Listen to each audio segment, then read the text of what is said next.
Trophies taken from each of their bodies.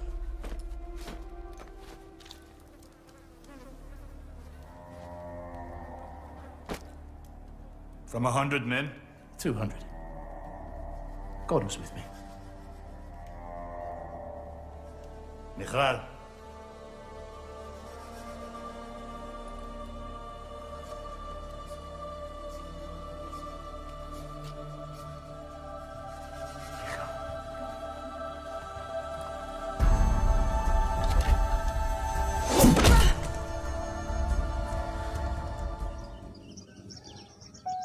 Shalom, selamat siang, saudara-saudara yang dikasihi Tuhan. Kembali kita mendapat kesempatan untuk belajar firman Tuhan. Saudaraku, betapa indahnya Pulau Bali ini. Saudara-saudara, kita melihat anugerah kemurahan Tuhan. Saudara-saudara, saat ini, siang hari ini kita belajar firman Tuhan, yaitu tentang dengki, iri, tidak tahan dengan berkat-berkat orang lain. Ini banyak terjadi di antara orang beriman, di antara orang-orang Israel. Saudaraku, kita sama-sama baca di dalam 1 Samuel ayat 18. 1 Samuel 18 ayat yang ke-6. 1 Samuel 18 ayat yang ke-6. Tetapi pada waktu mereka pulang, ketika Daud kembali sesudah mengalahkan orang Filistin, keluarlah orang-orang perempuan dari segala kota Israel menyongsong Raja Saul sambil bernyanyi, menari-nari dengan memukul rebana, dengan bersukaria dan membunyikan gerincing. Perempuan yang menari-nari itu menyanyi berbalas-balasan, katanya, Saul mengalahkan beribu-ribu musuh, tetapi Daud berlaksa-laksa. Lalu bangkitlah amarah Saul dengan sangat, dan perkataan itu menyebalkan hatinya, sebab pikirnya, kepada Daud diperhitungkan mereka berlaksa-laksa, tapi kepadaku diperhitungkannya beribu-ribu. Akhir-akhirnya jabatan raja itu pun akan jatuh kepadanya. Sejak hari itu, maka Saul selalu mendengki Daud. Keesokan harinya roh jahat yang datang dari yang Allah itu berkuasa atas Saul sehingga ia kerasukan di tengah-tengah rumah. Sedang Daud main kecapi seperti sehari-hari. Adapun Daud ada tombak di tangannya. Saul melemparkan tombak itu karena pikirnya, baiklah aku menancapkan Daud ke dinding. Tetapi Daud mengelakkannya sampai 2 kali.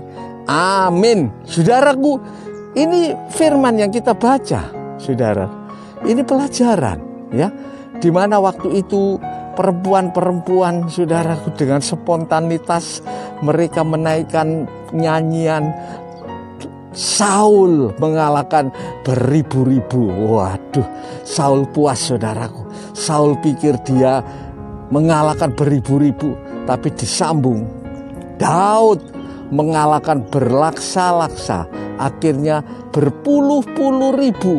Waduh, waktu dengar itu tiba-tiba, saudaraku, timbul rasa iri, rasa dengki, rasa benci pada diri Saul. Saudaraku, padahal Saul dan Daud ini menantu dan mertua. Saudara-saudara, kenapa bisa timbul seperti ini? Bahkan ini banyak di antara hamba-hamba Tuhan merasa lebih besar, merasa lebih tinggi. Saudaraku, bahkan di antara murid-murid Yesus itu mereka bersaing, saudaraku. Mereka bilang dalam hatinya, siapa yang lebih besar di antara 12 orang ini? Waduh, si Petrus bilang, aku ini paling top ini. Yohanes bilang, aku yang paling dikasihi oleh Tuhan. Saudaraku, dan ini muncul di mana-mana. Sebab apa? Orang Kristen, siapapun saudara saat ini, kita masih hidup dalam kedagingan, saudara. Daging ini bisa muncul sewaktu-waktu. Karena itu Rasul Paulus yang sudah mengalami jalan dengan Tuhan, saudaraku, dia berkata, kemegahanku ialah salib Kristus. Orang yang pikul salib Menyangkal diri itu artinya mematikan keinginan daging. Saudaraku, setiap orang bisa sombong, setiap orang bisa merasa lebih besar, apalagi kalau didukung dengan fasilitas yang luar biasa. Saudaraku, Saul saat ini sebagai raja, ya, dia raja, penguasa, tapi dikatakan mengalahkan beribu-ribu, tapi Daud berlaksa-laksa. Itu sebabnya, saudaraku, itu sebabnya maka Saul, orang yang rendah hati awalnya ini, tiba-tiba menjadi orang yang iri hati. Timbul kedengkian, kemarahan. Saudara-saudara, itu sebabnya kita harus menjaga diri kita. Saudara, siapa diri kita? Kalau kita diberkati Tuhan, bersyukurlah. Semua diberkati atau belum dapat berkat, bersyukurlah. Sebab apa? Semua sampai kubur berakhir, saudaraku. Hidup ini cuma punya hak pakai. Saudara yang punya harta kekayaan, pakailah dengan sesuai dengan firman Tuhan. Saudaraku, jangan sombong. Yang belum dapat, jangan iri, jangan kecil hati. Saudara-saudara, sampai Tuhan Yesus membuat perumpamaan yang jelas antara orang kaya yang tiap hari pesta, tiap hari dalam kesukaannya. Saudaraku, sebaliknya Lazarus ini pengemis, sudah pengemis, sakit-sakitan. Saudaraku, makan saja rebutan dengan anjing. Bagaimana masa depannya orang ini? Saudara-saudara, tetapi firman Tuhan katakan orang kaya itu satu kali juga mati. Saudaraku, Lazarus juga mati sama-sama, tapi nasibnya berbeda. Saudaraku, orang kaya yang menikmati pesta tiap hari, lidahnya sampai, saudaraku, kering, minta minum bukan air satu tetes, tapi celupkan jari daripada Lazarus dan menaruh di lidahku. Aku sangat menderita. Itu sebabnya, saudaraku, orang sombong diturunkan oleh Tuhan. Orang dengki tidak boleh masuk surga, apalagi benci, saudaraku. Sebab itu kita harus tetap jaga hati kita, pelihara hati kita.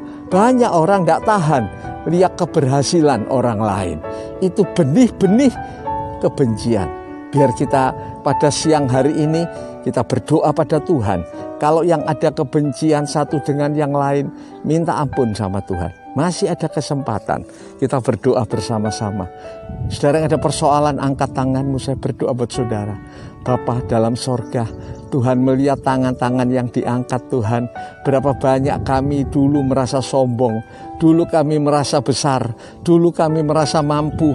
Oh Tuhan, kami tahu semua ini karena anugerah-Mu, semua ini karena kemurahan Tuhan. Tangan yang diangkat pada siang ini, dalam nama Yesus, Engkau sudah diberkati oleh Tuhan. Terima kasih Bapa, memberkati buat setiap anak-anak-Mu yang mendengar firman ini. Terima kasih Tuhan. Kami mohonkan, angkat kedua tangan-Mu, kiranya kasih-Mu Bapa, anugerah-Mu Tuhan Yesus, persekutuan kuasa Roh Kudus menyertai setiap saudara-saudara. Mulai hari ini sampai Maranatha, Tuhan Yesus datang kembali di dalam nama Tuhan Yesus Kristus. Semua yang percaya bersama-sama mengatakan amin. Shalom saudaraku, sampai ketemu dalam siaran yang akan datang. Saudara terus berdoa supaya kita tetap diberkati oleh Tuhan. Haleluya. Amin.